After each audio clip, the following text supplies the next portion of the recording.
Well, good morning. We are so glad that you have joined us today. It's an exciting day, and we are glad that you are here. If it is your first time with us, we want to let you know that we love to partner with organizations in our community that are already doing a great work. And this month, our community partner is World Relief. They are a global Christian humanitarian organization, and they do work all over the world for all kinds of things, but predominantly in the United States and in our area in particular. They work mostly with refugees and immigrants who are in vulnerable situations, helping to get them reestablished in a new country. And so we are partnered with World Relief this month. So if you're here for the first time, we are going to make a $10 donation in your honor. We do that for all of our first time guests. And so that way together we compile all of those things and we're able to make a difference in our community. We're looking for other ways that we can partner with them in person, but the financial gift is at least one way that we as a church are fulfilling the mission of our church to influence people to life-giving connections with Jesus, their family, and the community. So thank you for being a part of that by inviting your friends, for being here, and then for also giving financially so that we are able to make that kind of impact in our community. I want to let you guys know two things. Not about today, but about the future. On September 12th, we are planning our next baptism service. That will be in person. Obviously, we could not do that on Zoom. I'm not sure how that would happen, but that would be interesting. Maybe we can figure out how that would work. But in person, in our in-person services, we will be having a baptism service on September 12th. So if you or somebody that you know is looking to take that next step in their relationship with Jesus, go ahead and let us know. You can send us an email at info@connectionvalleychurch.com, and we can get everything all set up so that that can take place on the 12th. And then on the 13th, we are starting our next parent group, our next parent small group. We're going to be going through the book, Are My Kids on Track? Which is a question that parents continually ask no matter the age of their kids. And so we are really excited to we'll spend 7 weeks together going through this book. We'll meet on Monday nights on Zoom from 7 to 8:30. Zoom is just a convenient way for us to meet together and to discuss this topic. And so I'm really, really looking forward to this study. If you would like to be part of it, you can go ahead and find that book on Amazon. I think it's on Amazon, probably anywhere you can purchase books, and you will be seeing announcements in social media and things like that in the coming weeks. But the name of the book again is Are My Kids on Track? And we are super excited about that. I think those are the two things that I needed to let you know. We are in week 4 of the Better Way series today, and we are going to be talking about a topic that I think is sure to give us lots of things to talk about later on, and that is on the subject of judging, and particularly judging others. So I'm excited about that. And also, Jonathan and Brittany are here with us again. It's been a little while since they've been with us, but they are going to be leading us this morning in our singing. So I am going to hand it over to you guys and let you guys take it away.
Sing it with me.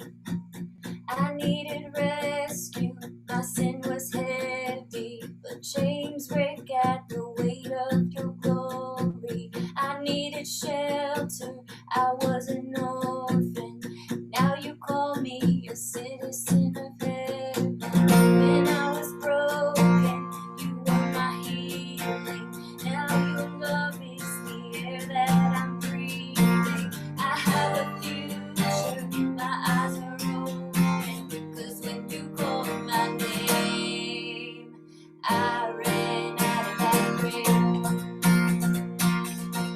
out of the darkness, into your glorious day. You called my name, and I ran out of that grave, out of the darkness, into your glorious day. That was so cool. I love your style, and I love the interpretation of that song. So thank you so much for leading us and getting us started in that manner this morning. Now, I want to start off by telling you about an epic sports story from my, well, I should say, storied sports career, especially as like a 10-year-old, because when I was 10, I got the chance to play on a team that won the basketball championship at my school, which was pretty epic. I mean, we were pretty good, if I say so myself. And during the middle of that season, we ran into an opponent that was kind of middle of the pack, like 500. They had the same amount of wins and losses, and we were undefeated. So surely we were going to tear this team up. But that day didn't go exactly that way. There was a lot of back and forth, and the game was tight. And it was so tight that we were tied and had to go to an overtime period. And so we got to the end of the overtime period. And I'm telling you, this was a barn burner. The score after 4 quarters and the entire overtime period was 12-12. I know we were making a lot of shots that day. But anyway, we get to the end of the overtime period. Other team has possession of the ball. They bring it down the court. And they had a player that got an open shot at the free throw line. And I was underneath the basket, hoping to get a rebound if there was any time left on the clock, because the time was almost out. So he shot the ball, and the ball comes off the rim. The buzzer sounds. We're thinking, okay, 12-12, double overtime, right? But I heard a whistle, and I saw the referee holding one arm up in the air and pointing one arm at me. And I'm thinking, how can I possibly foul this guy? I'm at a COVID safe distance. Now, I didn't think that. I mean, that was a long time ago. We didn't even know what that was. But he was pointing at me. And I'm like, me? I didn't foul him. How can I foul him? He couldn't even smell my breath. Well, at least I hope not. And so they call a foul on me. And my dad was on the sideline because, well, he was the coach, which was pretty cool. And he was not happy. And the kid actually looks at the referee and says, he didn't foul me. And I'll never forget this, because my dad heard the referee say to this kid, don't look a gift horse in the mouth. Take your 2 shots. Now, I'm a person that's always had this sense of justice. And when my dad told me that later, I hated referees. I thought they were trash. Like, I hated referees so much. When I saw a zebra, I got angry, right? All the stripes. And so I have this angst, this critique toward referees. If they make a bad call, I'm just ready to let them have it. And my feelings toward referees can be summed up in this pastor joke. You see, one time, God and Satan were going to have a basketball game between heaven and hell. And God said to Satan, Satan, you don't stand a chance. We've got Wilt Chamberlain. We've got Moses Malone. We've got Kobe. I mean, Kobe. We've got a loaded team. And Satan said to God, well, I wouldn't be so sure about that. You see, we have all the referees down here. I know that's cheesy. It's pretty bad. But it sums up my thoughts toward referees. And I oftentimes would feel a very critical, judgmental spirit. And it doesn't take you very long to figure out that referees blow calls all the time. You can go Google like blown sports calls and histories, and you'll see all kinds of stuff pop up. And rightfully so. I mean, they deserve criticism for some of the calls they've made. Like one team years ago, the referee gave them 5 downs in football, and they ended up winning a championship. But you're only supposed to get 4 downs in football. There's another team, you may know them, the New Orleans Saints. And one year, their player was going out to catch a pass, and they were playing a team called the Rams. And the player pretty much like tackled the receiver before the ball got there. And the referee didn't call pass interference. The instant replay official who could have overturned the call didn't overturn the call. And I'm thinking, you're trash.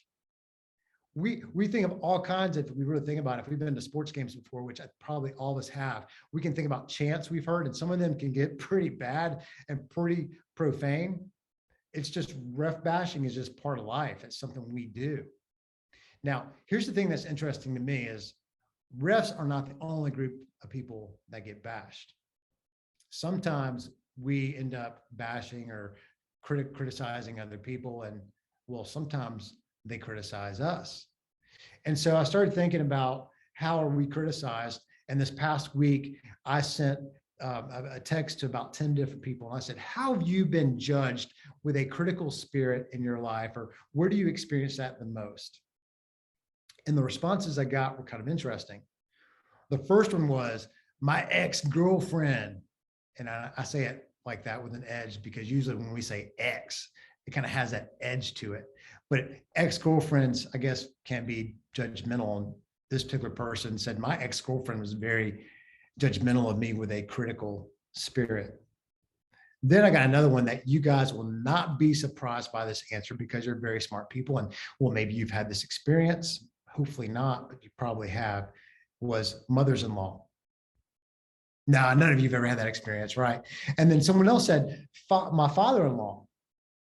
And then someone else said, my brother. You ever have a big brother? That can be kind of rough. I was a big brother. I wasn't the best big brother, especially when we were younger. Hopefully I've changed some of that. But people said family. Family was a big part of the answers I got back. I also heard bosses. People have felt judged with a critical spirit by their bosses. Probably not surprising either. Some people have said professional peers. So maybe you do the same thing and you've experienced judgment in a critical, very critical spirit from a professional peer. And then in addition to that, I heard employees. I've heard employees bash bosses a lot.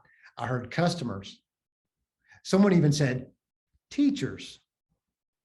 I remember being judged by a teacher when I was in 3rd grade. She hated me. And I went to a Christian school. It was more kind of like prison, but she would make me like copy down Bible verses when I got in trouble.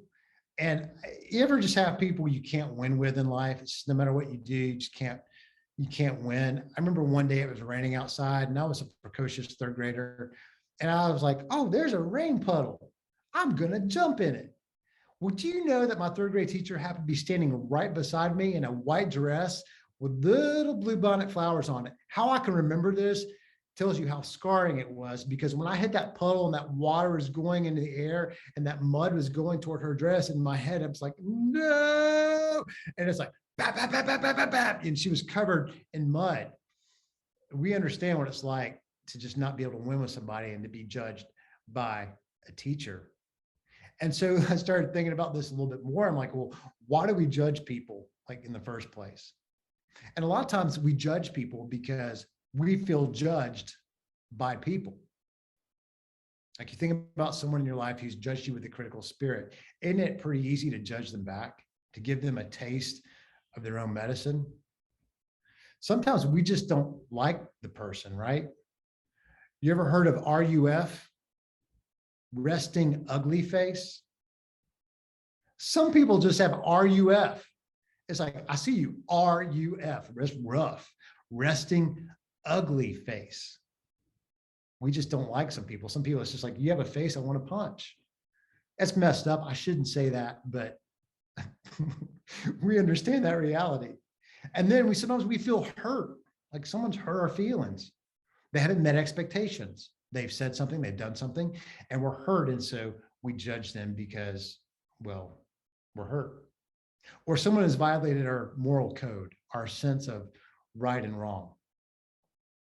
We all have a sense of right and wrong, whether we're people of faith, whether we believe in Jesus. We all have a moral code that's inside of us where we have certain expectations that people are going to abide in a certain way, that they're not going to steal from us, that they're not going to lie to us. And even if you don't have a relationship with God, you can have that inside of you. And you have to ask yourself, well, where does that come from to begin with? But we have a moral code of expectation that people are going to operate a certain way. And when they don't, we oftentimes feel the freedom to judge them with a critical spirit. We also judge people when we feel rejected by them. You ever heard that song?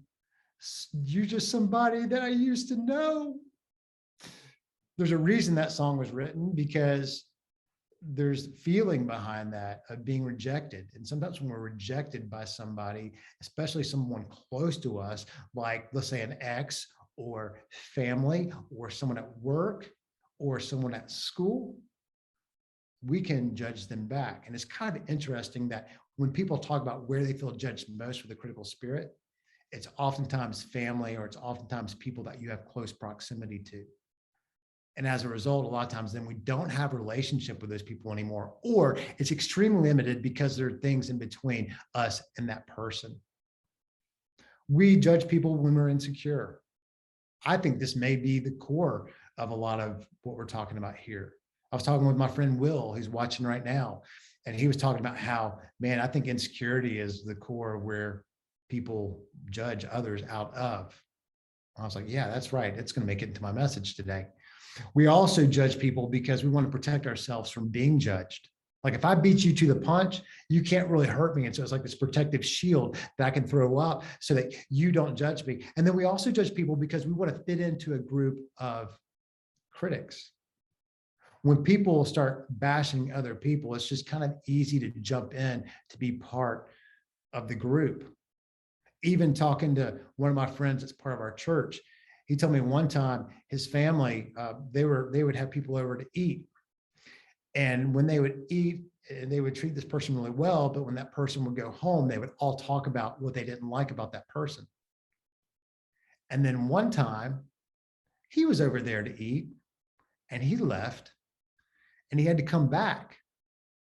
And when he came back, he heard them talking about him, doing their critic thing, doing their harsh judging thing. And it unfortunately damaged the relationship. Now, none of us want to live that way. We truly believe that we can live in a better way. And Jesus had the best way of living. And it's one of the reasons why we're doing this series. And I bring up Jesus because he was the best teacher who ever taught. And where we're going today and where we've been in this series, we've been talking through a series of verses found in the book of Matthew in chapters 5-7, where Jesus is teaching and he's doing a talk called the Sermon on the Mount, something we've just called the Sermon on the Mount. And the reason we call it that is, well, he was on a hill, so he was kind of high up where people could see him. And he had a big crowd of people, a sea of people who were watching him, listening to him teach.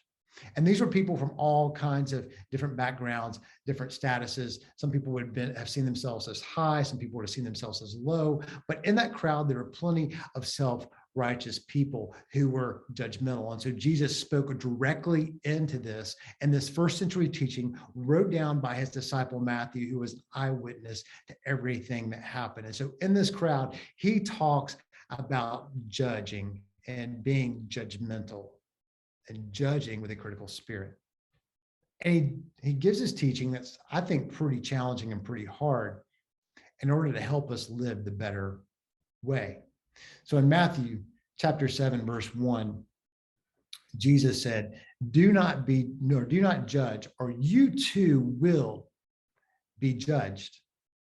Now, again, it's important to note here what he's not saying.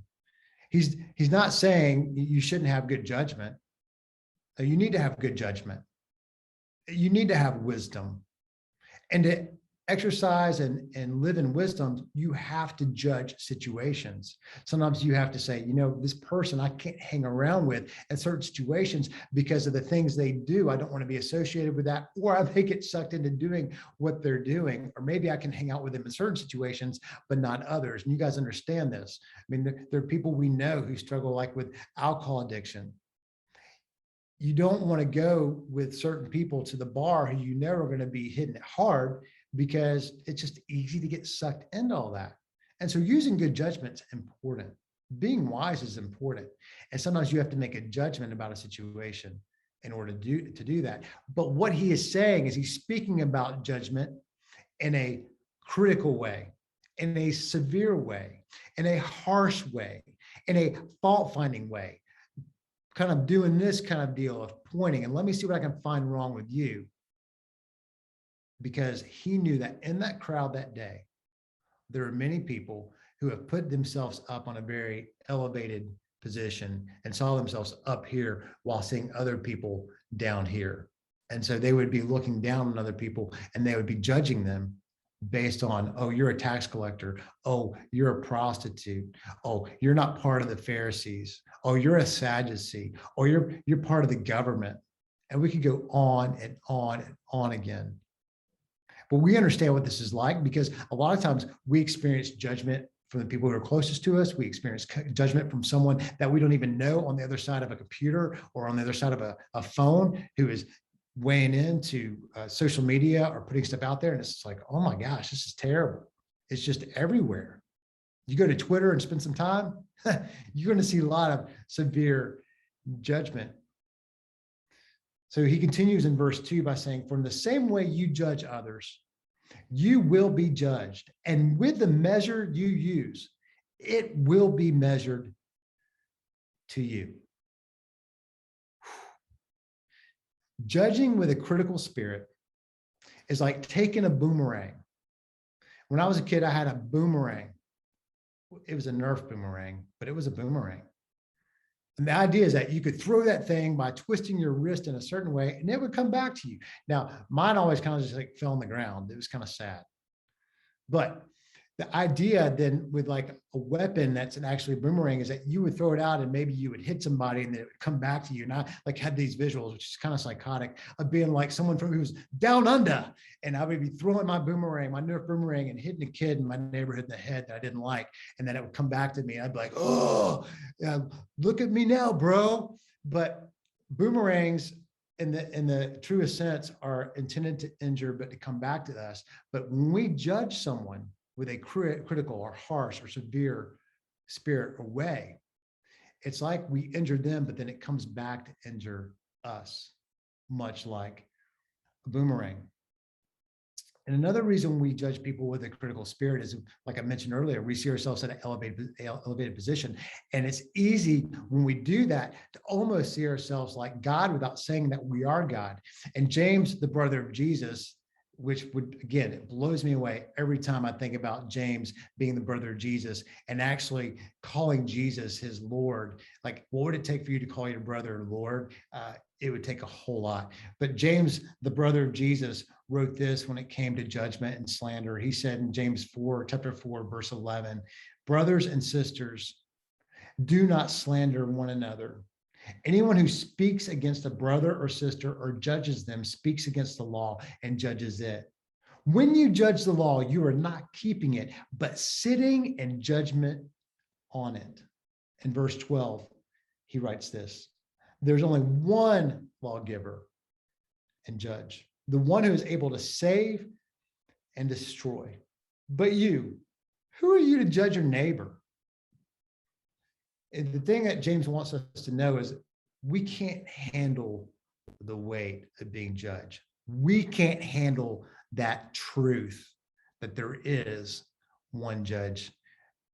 But oftentimes when we try to sit in that seat, we can't handle that weight. We weren't designed to handle that weight. But we do that when we elevate ourselves to a high position and we push others down. And so Jesus is speaking into that, not only for them, but here we are over 2,000 years later, and he's speaking a message that I think we need to hear, not just for ourselves, but even for other people that, hey, we may share this with. Then Jesus poses a question. And I like questions so much because they make us think at a different level. One of the greatest gifts you can give somebody is to ask them a question and then listen for the answer. Some people don't like questions because they don't want to think deeply, but tough, do it anyway. Verse 3, Jesus asked this, why do you look at the speck, the little itty bitty speck of sawdust in your brother's eye and pay no attention to the big old plank in your eye? You ever see somebody that they have something so obvious in their life that they're dealing with, that they're struggling with, and yet they're nitpicking other people? Those are the people that have the rough face, right? The resting ugly face. Those are the kind of people you just want to be like, oh, man, I want to judge you so hard. But he's saying, you know what? When we do that, it's like we're taking a microscope to the little itty bitty problem that maybe our friend has, or a family member has, or a teacher has, or someone at work has. And we're taking this view of looking at our stuff through the wrong end of a telescope. And if you have like a toddler who's around a telescope, a lot of times they'll look through the wrong end. And if they ever do that, just say, you're a doofus. No, don't do that. That's terrible. That's a terrible way to live. But a lot of times a toddler will look through the wrong end of a telescope because they don't know. They're just like, cool, I'm looking through. But when you look through the wrong end of the telescope, things seem a lot further away than they actually are. It's the opposite effect of actually looking through the right end of a telescope when things get closer. And oftentimes when it comes to our problems, we want to look through the microscope at the other person's problem or the other people's problems, where we want to look through at our problem through the opposite end of a telescope. And Jesus is like, why do you do that? Sometimes we're far more tolerant of our own sin than we are the sins of others. Don't miss that. Sometimes we're far more tolerant of our sins than the sins of others. And we want people to judge us by our intentions, not our actions. I mean, you've ever said, well, that's not what I was intending, but you did A, B, C, you fill in the blank. But oftentimes, we are judging people by their actions, not their intentions. And so Jesus is saying, hey, deal with the speck of sawdust in your I'm sorry, said that backwards. Deal with the log in your own eye, deal with the plank in your own eye, deal with the beam in your own eye, rather than the speck of dust in your brother's eye. In verse 4, he says, how can you say to your brother, let me take the speck out of your eye, when all the time there's a big old plank in your eye? And trying to judge others harshly, critically, without dealing with your own junk that's so obvious, is almost like a surgeon trying to operate with a blindfold. Now, I don't know if you've ever played the game Operation. I played the game Operation growing up, and I was terrible at it. And I think I was terrible at it because I just wanted to get the body part out, the bone out that needed to be taken out and be done with it. But I would go too fast and I'd hit that side and that buzzer would go off and that ugly red nose on the guy you're operating on would go, bzzz, it's like being shocked almost. I can't even imagine trying to do that blindfolded and expecting any kind of success. But can you imagine walking in for a surgery and your doctor's going to cut you open and he's like, I'm going to do this blindfolded today. I'm going to pull Michael Jordan from the free throw line and I'm going to do this blindfolded. Cool? You'd be like, what? I'm getting me a new doctor. When we try to help someone else, when we've got some big old log or plank or beam hanging out of our own eye, it's like trying to operate blindly. We can't see clearly. And we're probably going to do a lot more damage than actually help somebody. And Jesus finishes it this way in verse 5, this segment of teaching here, with some pretty in-your-face words. He says, you hypocrite. First, take the plank out of your own eye, And then you will see clearly to remove the speck from your brother's eye. First, take this out so then you can see clearly to then help somebody, because we're here to help other people. It's one of the reasons why our church exists. We want to influence people to life-giving connections with Jesus, their family, and community. But it's really hard to do when we've got a bunch of mess and junk in our own life that we're not dealing with. And it's really hard for someone to receive when they see that. And so when you don't deal with the mess and address the mess in your own life, you actually take yourself away from being able to fulfill your purpose to help other people, to influence other people to life-giving connections with Jesus, their family, and community. When Jesus is writing about being a hypocrite, he's basically saying, you're an actor, you're fake, you're a pretender. Are there anything that any of us want to be called? Fake, actor, pretender, hypocrite? I've not ever heard someone say in my life, one day,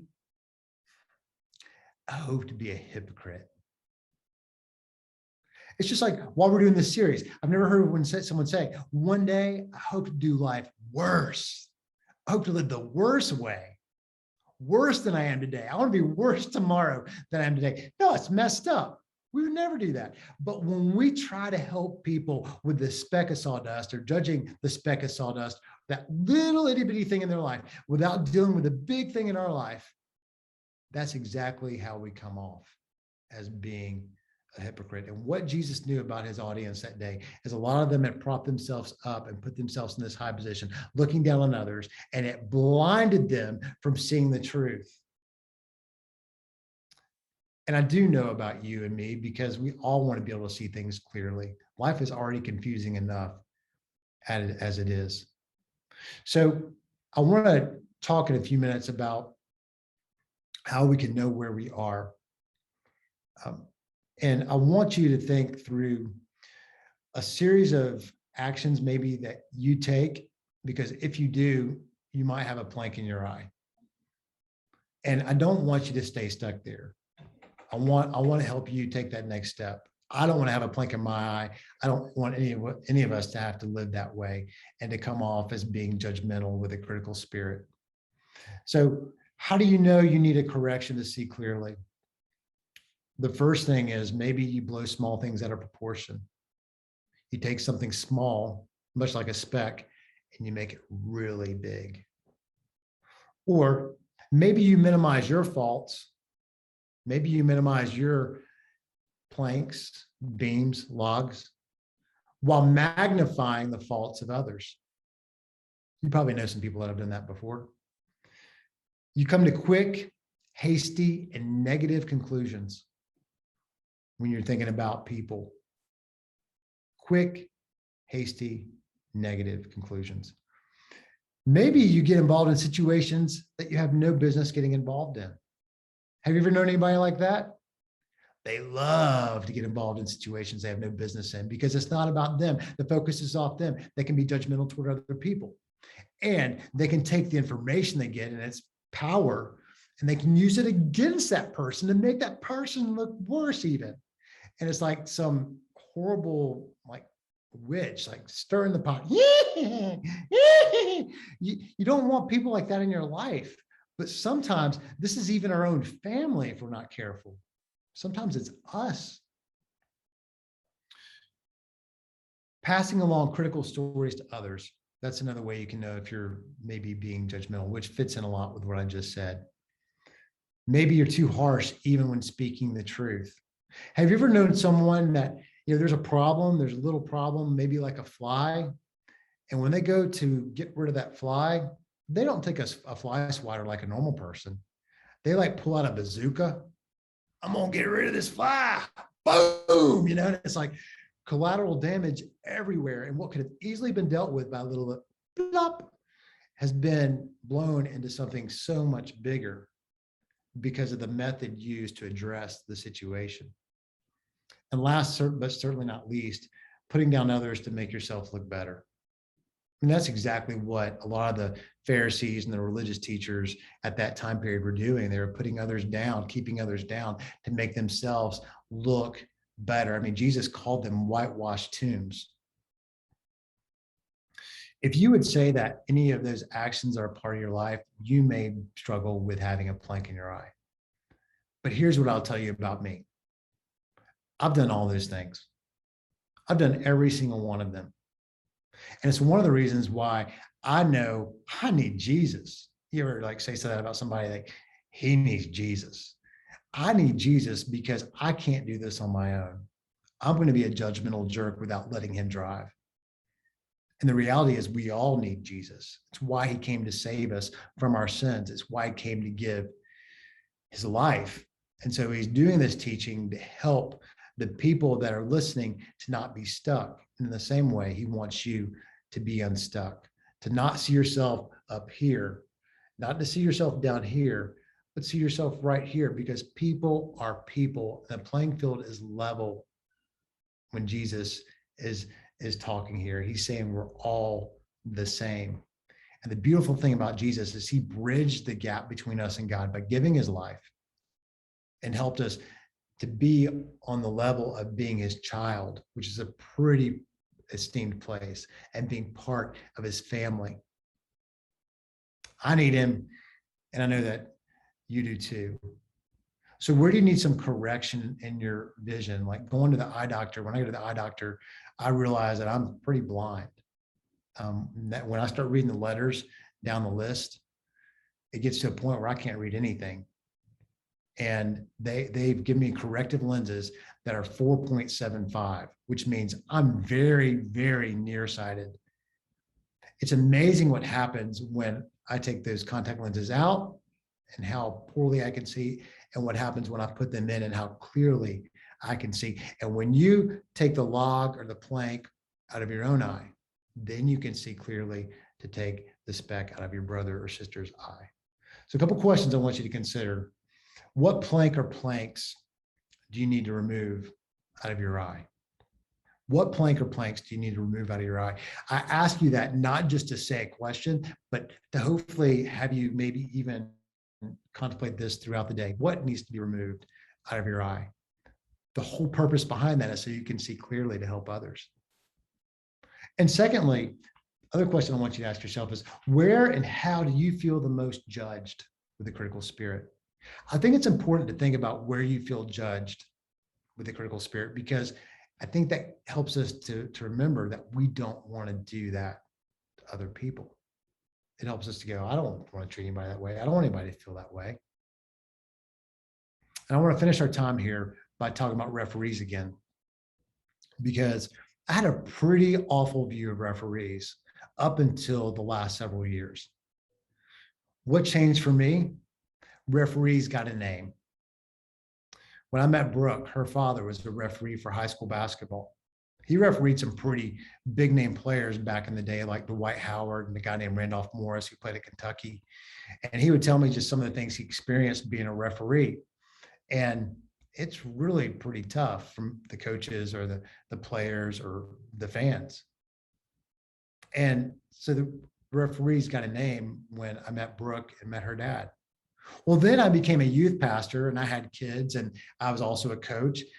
And when I was a youth pastor, a lot of the kids that were in my youth ministry, well, they were referees. And so now you've got referees that have a name. And if I'm like yelling at these kids who I'm trying to lead to know Jesus, it's going to kind of create a mixed message. So that created a little bit of a change inside of me. And then my boys both became referees. Well, that has a big time way of changing your approach. And so now for me, as much as I've had some bad experiences with referees, I'm seeing much more clearly now because the referees got a name. And I'm really trying not to sit in the seat of judgment, even when someone makes a horrible call. Because as one of my friends said that I coached with years ago, whatever the ref sees is what happens. And while that's not 100% true, that's actually helped me move forward and not be so judgmental toward referees. I don't know what the next step is for you, but I was hit with a quote recently that really impacted me by a guy named Bob Goff, who's written some really cool books. One called Love Does. If you ever want to read a book that can challenge you and it's fun to read and it's easy to read, Love Does is a great book. But he said this recently and posted it to his Instagram account, that everyone's got an opinion. Be an example. That everyone's got an opinion, but be an example. And I want to challenge you to be an example by addressing the mess in your own life before addressing the mess in someone else's life. Addressing the mess in your own life before addressing the mess in someone else's life. And does it sometimes happen at the same time? Absolutely, it does. Absolutely, it does. But what you don't want to be doing is going around trying to correct people when you have a big old plank or log or beam sticking out of your eye and trying to help them with their little itty bitty problem. So address the mess in your own life before addressing the mess in someone else's life. I'm going to pray for us, and then John and Brittany are going to lead us in a song called Sinking Deep. And depth is not about what you know. Depth is about what you do. That was one of the biggest problems that the Pharisees, the religious teachers of Jesus's time, had run into, that they got caught up in knowledge without application. Well, I want both. And hopefully you do too. And so the idea today, as you think about sinking deep, is to put into action what you've learned or what you are learning by addressing your own mess before trying to address the mess of someone else. Let me pray for us. Jesus, we thank you for meeting us where we need to be met. And I pray you would help us to take our next steps and seeing clearly by addressing what's needs to be addressed in us before we try to go out and address the mess in other people. We acknowledge that we need you. We are thankful for you inviting us to be part of your family and inviting us to be your child. I pray you'd help us to truly go deep today by doing something with what you've taught us. And I pray this in Jesus' name. Amen.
You pursue me, lift my hand to see your glory, Lord of all. So beautiful, here in you I find shelter, captivated by the splendor of your face. I see the place, I'm wide awake, drawing closer by grace and all my heart is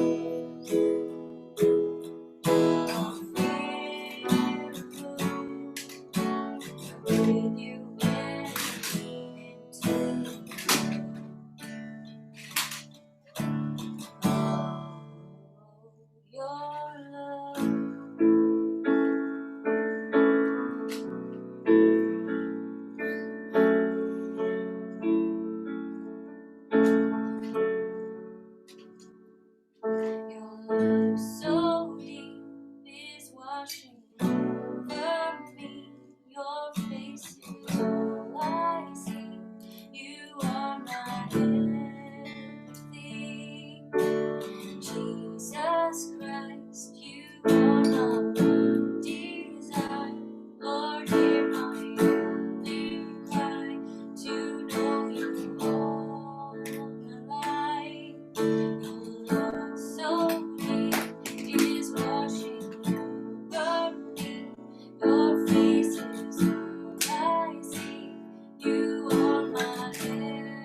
That was perfect, especially the background singer.